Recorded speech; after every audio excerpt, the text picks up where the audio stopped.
I have decided to bring you some clarity today. Clarity around which business processes and systems you need to focus on creating first so that you can document them, you can delegate them, and you can become free. You an entrepreneur, I got what you need.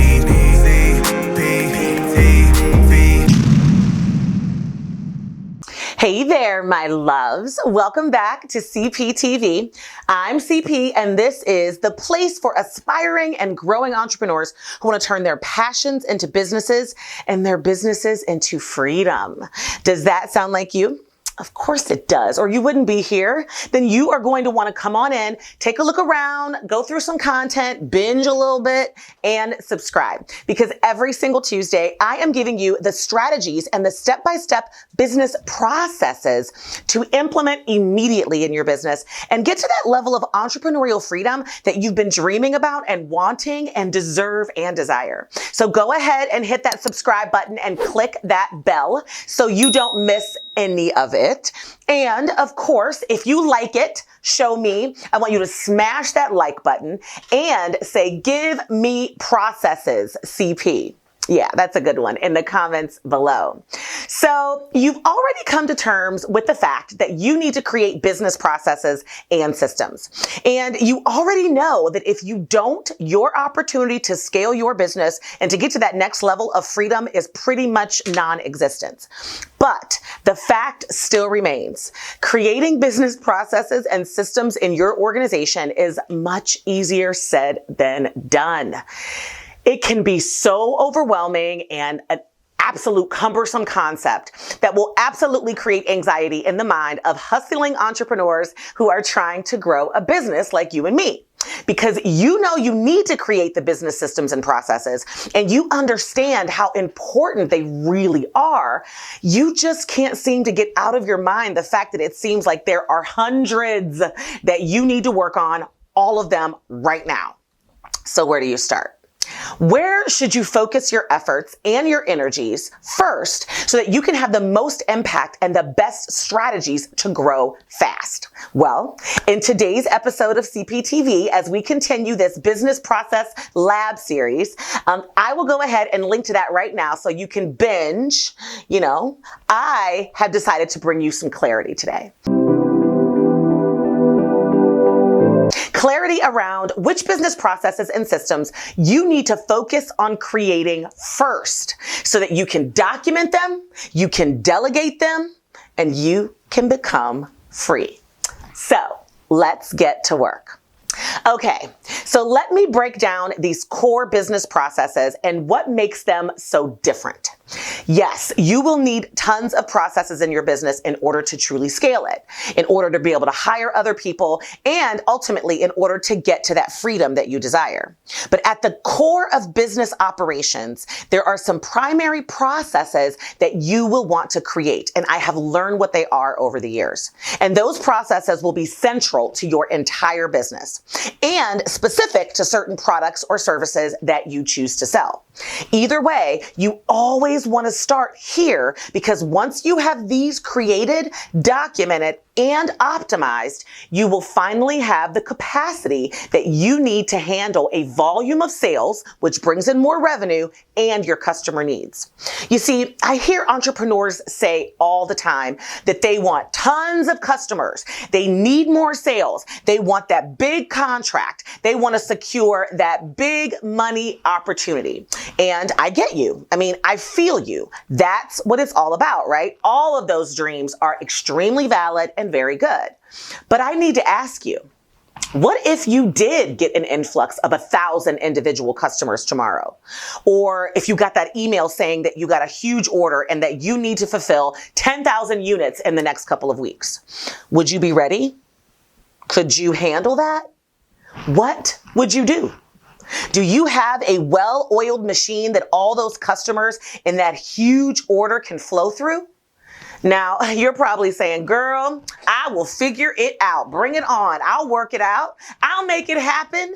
But the reality is, and trust me, from my own experience and getting that big contract when I wasn't ready, you can bust your behind and work 24/7 to make it happen. But if you're winging it and you're not ready, you will mess it up and lose the opportunity to take advantage of that blessing.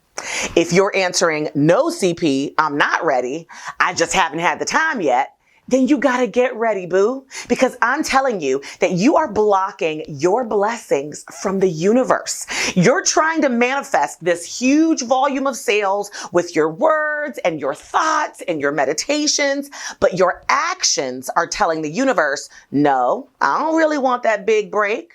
No, I'm not really ready. And no, I'm not really prioritizing that manifestation and those blessings. So the first process that you have to create and document in order to get ready is what I call your money in and money out process. Now, money in, what system do you need to create in order to receive your money, in order to get paid? Are you going to accept credit cards and PayPal? If so, what does that look like? Have you set up your Stripe and your PayPal accounts and all of your APIs that you need? Are you deciding to send out invoices? If so, what will they look like? Will they be electronic? What will your billing cycle look like? When will those invoices be due? How will you collect all of them? Will you ACH people, or will you wait for snail mail? Okay. All of those questions must be answered when you are creating your money in business processes. You must think about them in advance. And once you do, you will be able to determine product by product and service by service what is going to be your process to quickly and frictionlessly get your money. Let me give you an example. Okay, so I was interested in working with someone as a freelancer in my business. They had to do a special project for me that I was working on. And I was specifically looking for someone with some experience and expertise. And while this person didn't have years and years of experience, I thought, yes, their vibe is the same as mine. Their voice is very similar to mine. So I'm going to go ahead and give them a shot. So we went through what I did feel was a very disjointed, disorganized sales process. I mean, I had to email back and forth all the time. I had some difficulty getting responses. Stuff was taking forever. And then all of a sudden, text messages got involved because I was over it. Even at that point, I was thinking about how annoyed I was by what I was experiencing. But I still took a deep breath and said, okay, let's just keep going. This person is the right fit for me. And then it came time for us to settle the initial payment for the project. I received a text message with the invoice, which really wasn't an invoice. It was kind of some numbers. It was a message that said, this is the initial down payment so we can get started.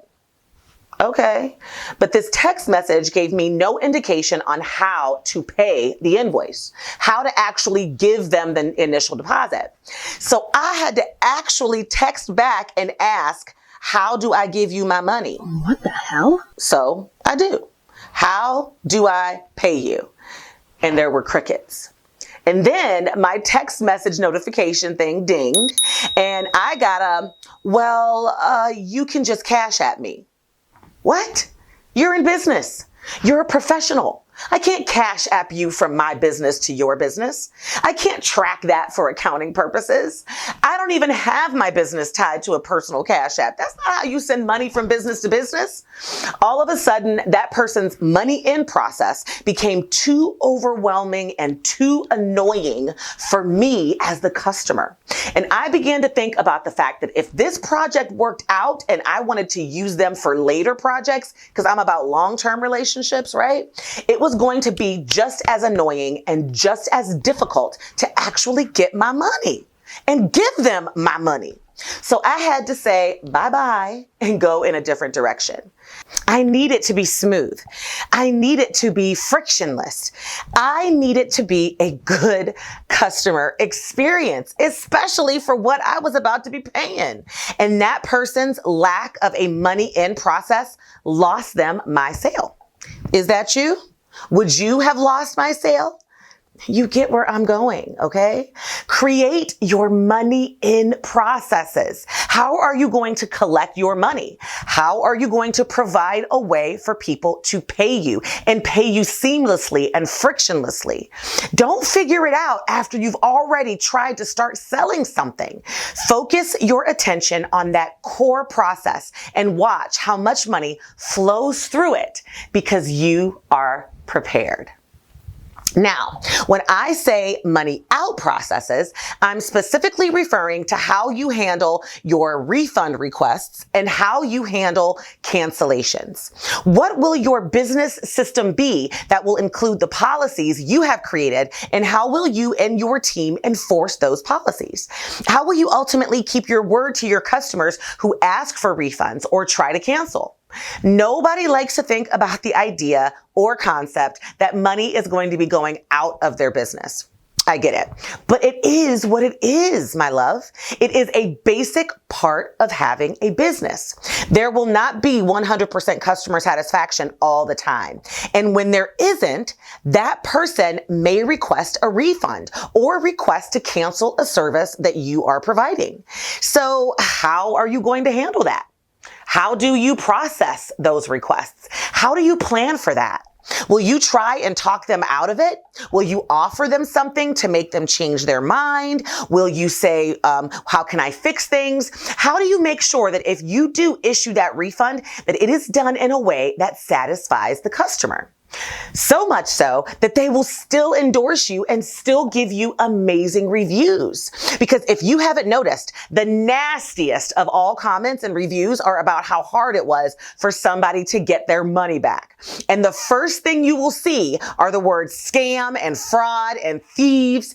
And that may not be true. It really could just be that they didn't have a great money out process. They weren't prepared. So they haven't been able to process it efficiently or in the time frame that the customer was expecting them to or even wanted, or in the time frame that the policy said it would be processed, especially if you've got a refund policy that says that you will refund as long as this, that, and the other is true. But if you don't have any way to actually make sure that this, that, and the other is satisfied so that you can issue that refund, you become the thief. And internally, you need to know what you're doing from a refund perspective. For example, you're accepting credit cards in your money in process. We just talked about that, right? So you set up your Stripe, and when someone charges their credit card with you, it will go into that Stripe account, right? But you've got Stripe set up so that it withdraws and puts money in your bank account every single day. But your refund policy says that people have 30 days. So on the 29th day, when you receive that refund request, the money that they gave you is already in your bank account, boo. You've probably already spent it because you have stuff going in daily. So now you have to refund from your actual business finances instead of just pulling it back out of Stripe because you didn't wait 30 days to have that money withdrawn, right? You waited a couple of hours. So your money out process may include refunds will be issued and honored within 7 days. So that when you set up your Stripe to only withdraw after 10 days, then if someone requests a refund, it hasn't impacted your business financial records and you still have the money in Stripe safe. It's still sitting in your Stripe, so it comes back out of your Stripe. You feel me? So sit down and create your refund and cancellation money out processes. These are two of the most critical. And yes, like I said, there will be others, but you got to start somewhere. And I recommend that you start there. It's going to definitely get you moving in the right direction towards being able to scale. So core business process number 2 that you need to document is your sales processes. Of course, right? The core of your entire business is sales. So it is natural to understand that you've got to create sales processes. And I've already done so many CPTV episodes on sales processes, but I think there is a particular one that will be golden for you. So if you haven't already seen it, it is my proof video.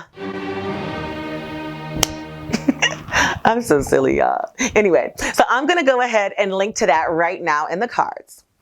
So getting back to it, documenting the sales processes that you will use in your business is core. If you don't already have documented step-by-steps of how someone enters your company as a lead and leaves your company as a paying customer, then you've got to get on it immediately. Not having a true sales process is a business killer. And in the short term, it is definitely a business staller.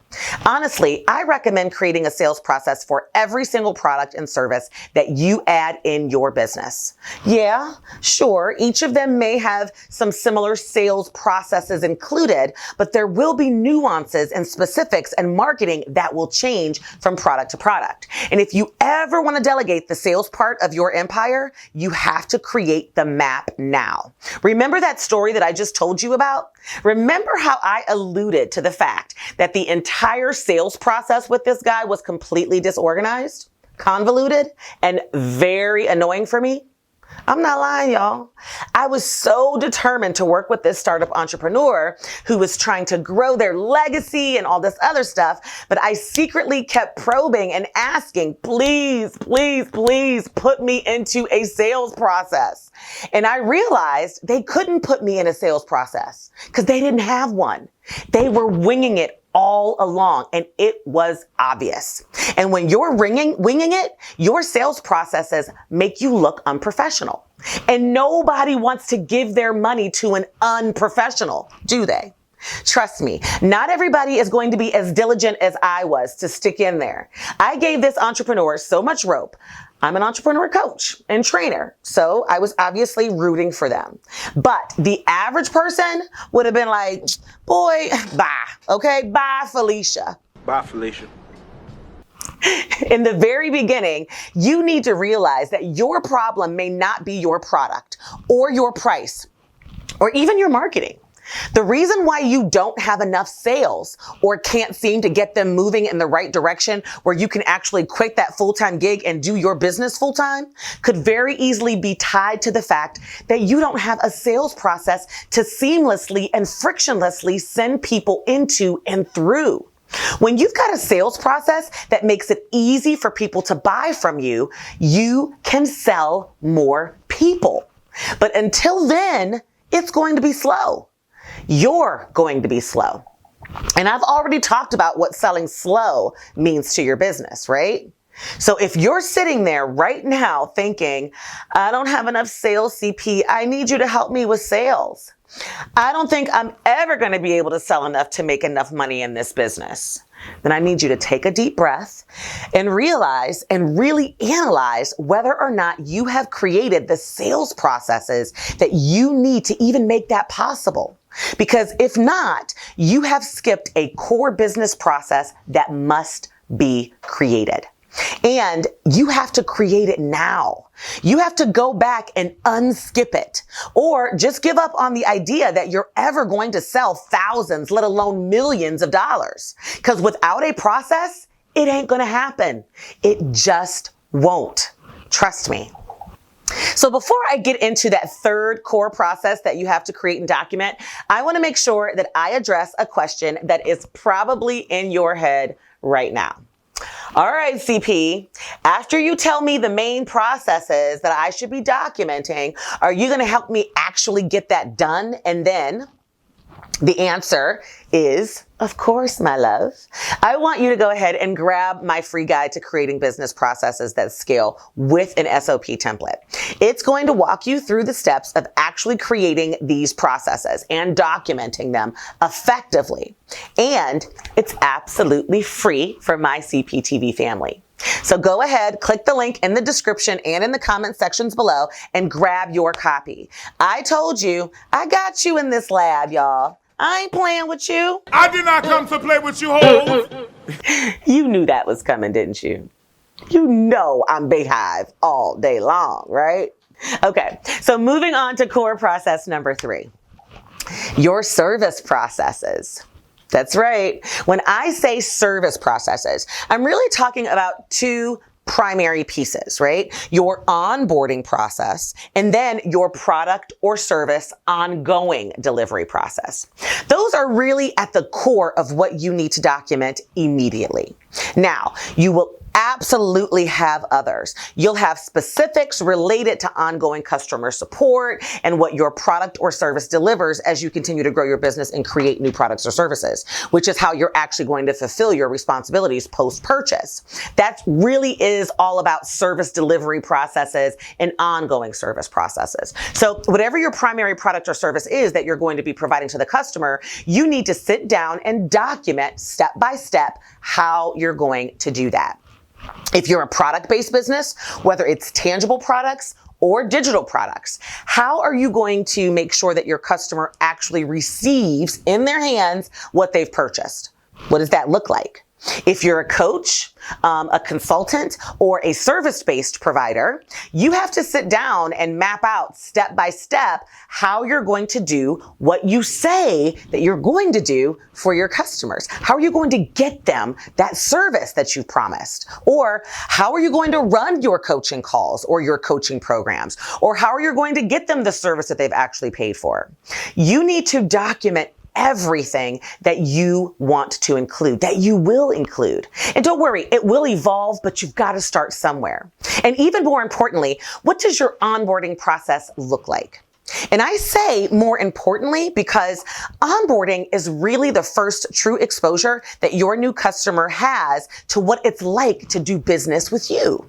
If how your customer onboarding runs and it does it smoothly and to your customer satisfaction, you'll be creating a customer experience that pretty much ensures that they will be a customer of yours for life. And they will buy from you again and again and again. And don't worry, I will be doing more videos specific to onboarding processes for product-based businesses and coaches and consultants and service-based businesses and speakers and nonprofits.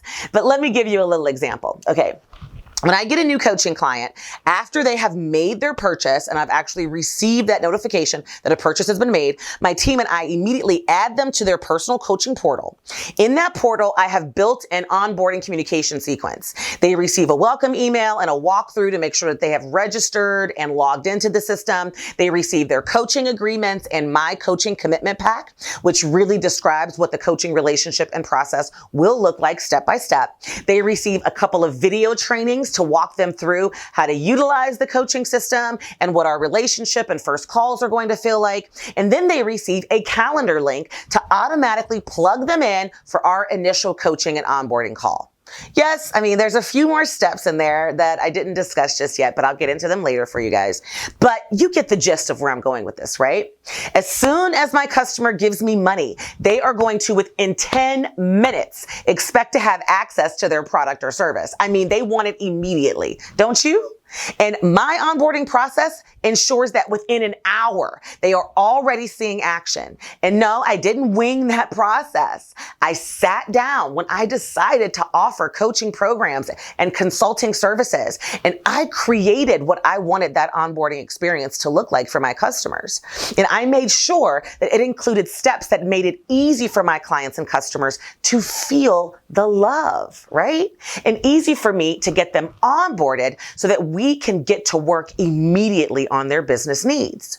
So as you can imagine, your onboarding service process is going to be huge for your business. That initial time frame from purchase to the actual delivery of your product or service is the time frame that if a customer is not happy, they will request a refund, honey. They will cancel quickly. So bottom line, you've got to be on your shit when it comes to onboarding your clients. So document it, write it down, refine it, tweak it, make it perfect. Why would you ignore something so important to your money? Because it is a core process of your business. When you start, when you want to scale, when you want to grow, I mean, look, just the whole damn time you're in business, onboarding your customers is going to be critical, okay? And now, the number 4 process that you need to create first, your marketing process. Now, we're talking about marketing processes, and I do recognize that a lot of people out there interchange marketing process with marketing strategy. But I don't think they're interchangeable. I feel that those two are very different things. The way that I see it is that your marketing strategy is really the what, right? And the marketing process is the how.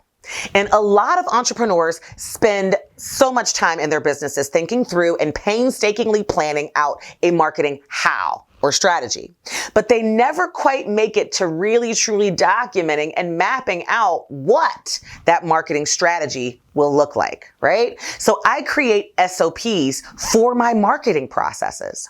In the very beginning of my businesses, when I was first starting out in the first few years, all those years ago, I had several different marketing processes because I was kind of testing things out, tweaking them, and finding the perfect steps that really did create the leads and the audience that helped me meet my goals. But once I found that perfect process that really worked, it became my standard process in my business. And it became my core business marketing process. Do you understand the difference between the strategy and the process now? Let me know in the comments below, because I can give you more if you don't. Let me explain even better. My overall marketing strategy is to provide free, valuable content to a wide audience of entrepreneurs on a consistent basis. Okay, just kind of summarizing. I give away valuable content and tools in the hopes that entrepreneurs will want to access them and ultimately become a part of my CP Insiders email list. So my overall marketing strategy includes content marketing and social media strategies. Obviously, we're on YouTube right now, right? But my marketing process is very specific, and it includes the step-by-step of how I get people into my marketing funnel. So while I do provide content and valuable tools, once they have clicked to access a valuable tool, my marketing process really begins. And that includes getting their email address, giving them the freebie, putting them into an email nurture that helps us get to know each other, making sure that they understand and can expect what days to get the marketing content from me, and then ultimately making sure that on a regular, consistent, weekly basis, they are receiving that valuable content from me. You get where I'm going? My marketing strategy is what I'm going to do to provide valuable content. My marketing process is how I'm going to do that. I'm going to capture their email. I'm going to get them on my list. I'm going to nurture the relationship and continue to deliver value through my weekly newsletters. So documenting this how is just as important as knowing the what.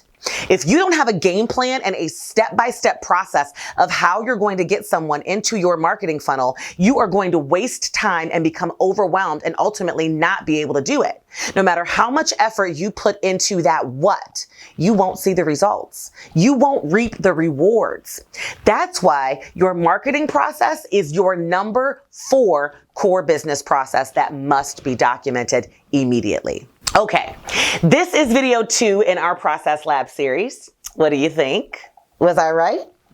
It was a lot of information. I know. I mean, I'm CP, right? And guess what? We still have so much to cover. This is just the beginning because like I have already mentioned several times, for the next few weeks, we're going to be focusing on knocking out your process documentation and creation in 2021 for your business, right? The path to freedom is to do it, document it, and delegate it. And now we're going to be diving into each of these core processes individually. So next week, we're going to be focusing on money in processes and then money out processes and all that good stuff. So if you are hella pumped about our direction, smash that like button and don't forget to subscribe in that bubble right next to me so you can catch us next week and every single week after that. Hit that bell and don't forget to share this video with someone else that you know needs to work on their business processes, because I believe that we all do a little bit, right? And make sure you grab that free guide to creating business processes that scale with the SOP template so that you can get started busting out those processes. And until next time, my love, stay safe. Bye-bye.